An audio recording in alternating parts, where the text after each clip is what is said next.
Hello, magical star being, and welcome to the Astro Vibe of the week.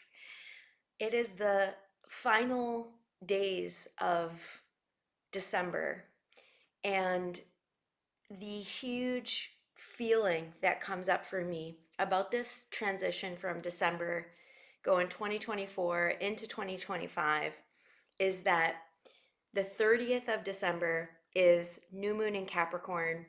The 31st of December, we have Pluto sextiling the North Node. And then January 11th, we have a nodal shift where the nodes are changing from where they are now, which is North Node Aries, South Node uh, Libra, and they're changing to Pisces, North Node, South Node, Virgo. This is a huge, huge, momentous shift for all of us, going from learning collectively about putting ourselves first, 2024, and really the last 18 months, because the nodes take 18 months to make a full transit through one sign, right? North node all the way through Aries, and the south node was going all the way through Libra. So we were learning about these Aries themes all this year and last year, which is putting yourself first, taking action for your life, standing up for yourself, learning about the power of no, putting up healthy, powerful boundaries so that your energy could be in alignment with what you actually wanted. And learning themes of taking accountability for your life, learning these themes of living a courageous life, a bold life, taking risks, like going to the edge, going into the unknown, really stepping into transformation of the self. Aries is all about the self, right? So we've had 18 months where we were learning about individuality and learning about a capital LS, selfness, not selfish, but selfness, because we're understanding that the actions we take, the things that we think, the stories we tell ourselves, the sort of things we do on a day to day basis create a domino effect into the world. And it really starts with you, it starts with every individual. That means that the South Node Libra themes over the past 18 months of cooperation, putting the other person first, putting your relationships at the forefront of your energy, um, sort of taking a back seat to what someone else wants. We've been learning how to release that over the past 18 months. So these have been 18 months of like courageous expansion, being selfish in a healthy way where you are filling your own cup, doing what lights you up, following your heart, following your excitement, connecting to this part of you that's brave and courageous and potent and powerful. It's the Fool card in the tarot deck. The first card, the Fool card, is Aries. And it's like, I am leaping into the unknown. I'm doing something different. I've never done this thing before. And it's when we have a collective experience of that, what's interesting about it is it doesn't come natural to most of us unless you are an Aries naturally born. You all been real lucky and had a lot of growth spurts in the past 18 months. Not that they were easy, but you really grew and discovered more of your truth and more of your healing. But collectively, these themes aren't necessarily natural. Many people experienced what it was like to heal themes of codependency, of putting too much energy onto other people, of projecting their reality onto somebody else, of clearing things like blame, blaming other people. We've really been learning how to look at ourselves in the mirror and see what is really true to us. So that's been like 18 months theme. January 11th, the nodes will shift into Pisces and Virgo. And the themes will be releasing perfectionism. That is Virgo. Any south node, when we've got a sign in the south node, It is this like collective purging of this energy.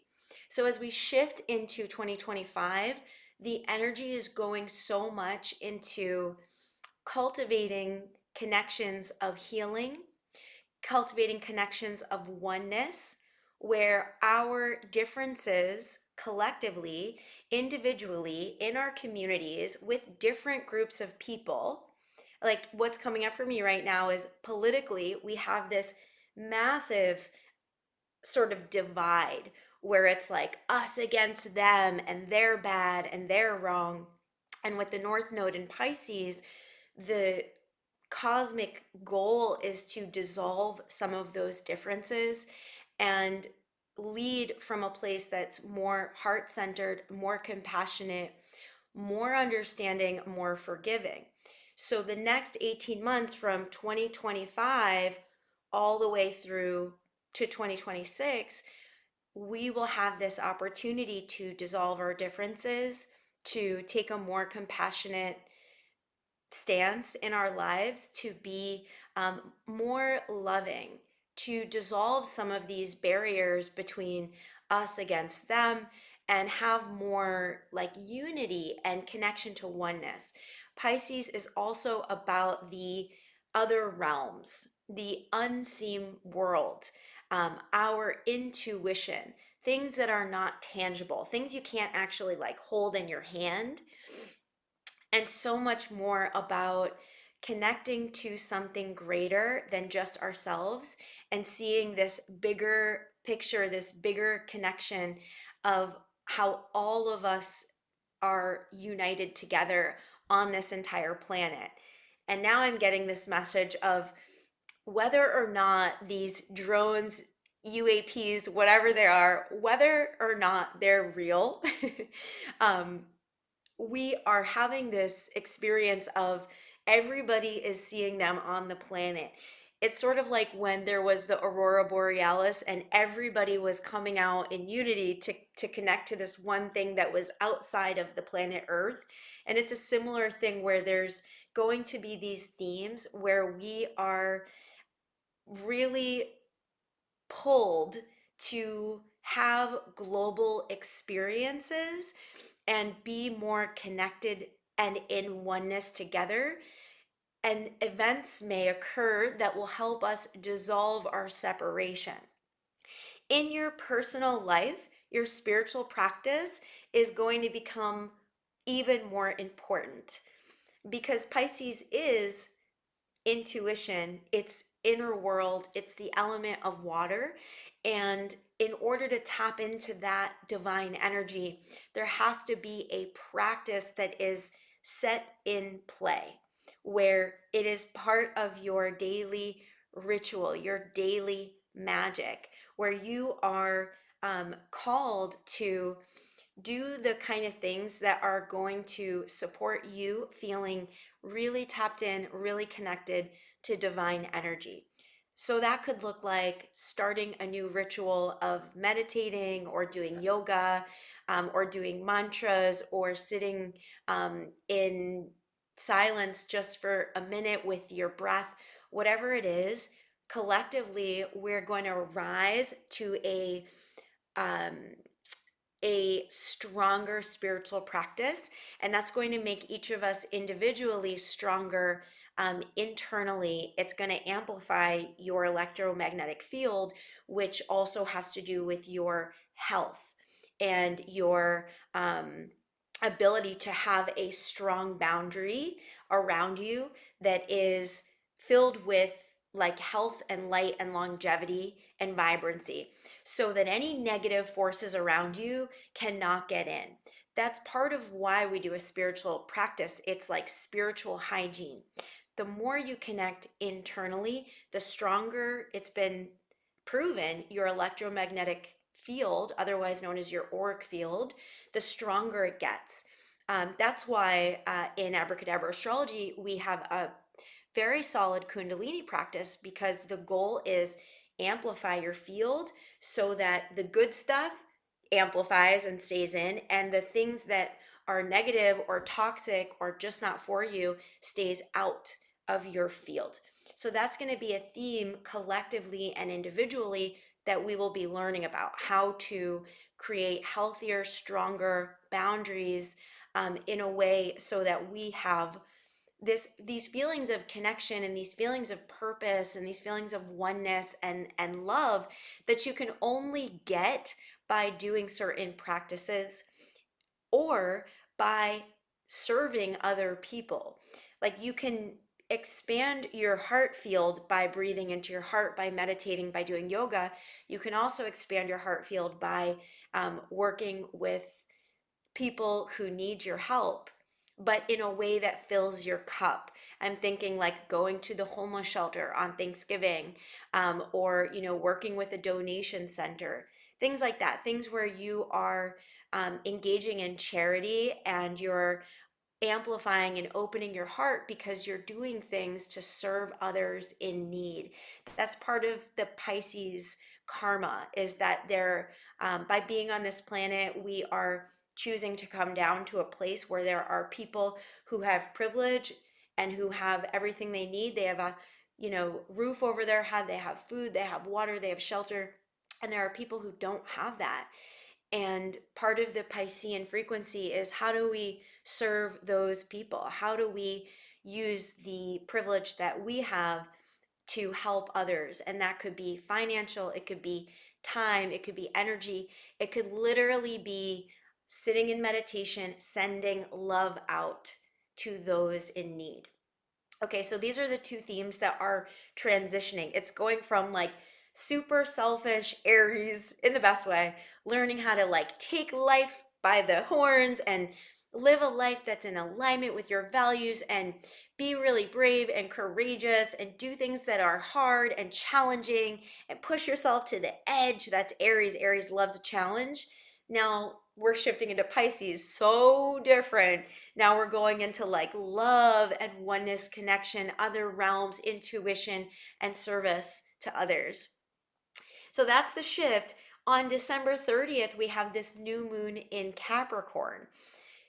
Oh my gosh, I want to just like shake the energy into everybody and put this like whisper of truth into each person's ear, which is this is the best moon to manifest on of any other moon in the entire year, because Capricorn is about long term goals, long term success. Capricorn is about building energy, it's about taking action to serve the world in the way that is most aligned with you. So the intentions you set on the Capricorn new moon, even though they are in 2024 in the Gregorian calendar of, we might feel like it's last year, we can just throw that idea out the window, because that Capricorn new moon is going to help us set the stage for what our 2025 will be like, and the kind of goals and intentions we have for the whole rest of the year. So we have this super powerful new moon in Capricorn that is all about laying the foundation of what you want to build over the next 12 months. Laying the foundation of what you want to build over the next 12 months. So, this doesn't necessarily mean like go take crazy action and, launch your business or whatever it is on the 30th. What it's really about on the 30th is, what seeds do you want to plant that a year from now, so in December of 2025, one full year from now, the 30th, what do you want to see have blossomed and grown? Because whatever intentions you put down on the 30th, trust me when I say you will see the results. You will see the results. This is a really powerful moon. It gives us the energy of the earth, which is structure, foundation, and being able to take ideas from the astral plane and actually put them into the material realm. And one of the very, very best ways to do that is pen, which I call your magic wand, and paper. Write down what you want to lean into, what you want to cultivate, how you want to grow in 2025.